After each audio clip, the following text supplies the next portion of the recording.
He's about to get thrown out of the game. Rick's trying to get him fired up too. This is a really good tactical move.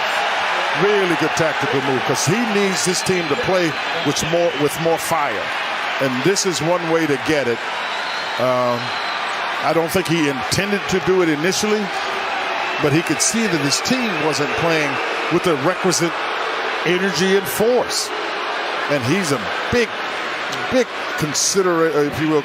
He considers force one of the main things in the game, and that was not there. Let's see.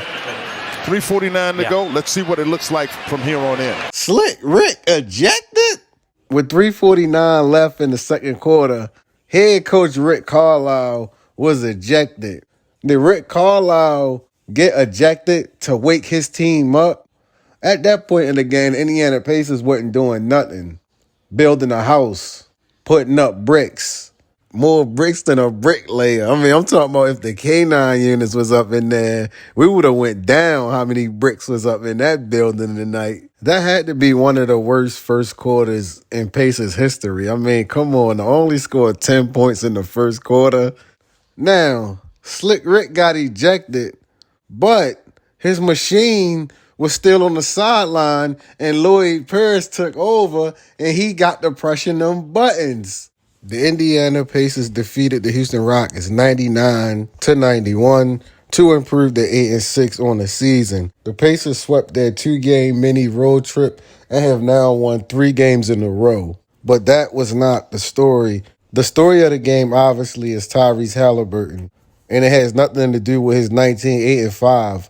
Unfortunately, he went down what looked like to be an ankle injury. If you're the Indiana Pacers, you're hoping this is nothing serious. Now, Tyrese Haliburton did post on his Twitter after the game saying, "I'll be fine. Go Sirs." So he will be fine, it looks like. But I don't expect him to play versus the Orlando Magic.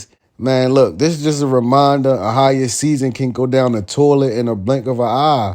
This is why I tell you guys, don't be a prisoner of the moment. The NBA is a marathon, not a sprint. That's why even though we're off to a good start, I'm not jumping for joy right now because I understand that's a full season to go. Luckily for the Indiana Pacers, they are in a soft part of their schedule, and that homestand will kick off against the Orlando Magic, a back-to-back actually versus the Orlando Magic, who won't have Paolo Banchero.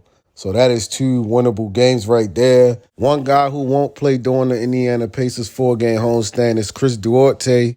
You know, he's going to miss this upcoming 4-game homestand, but they say he could be back during that West Coast trip. When that 7-game road trip starts, that's when the Pacers season will begin. But as far as Tyrese Haliburton, I don't expect to see him versus the Orlando Magic. I'm no doctor, so I don't want to speculate on how long he will be out. All we can do is sit back and wait for the Woj or Shans notification. But don't get mad at the facts, though.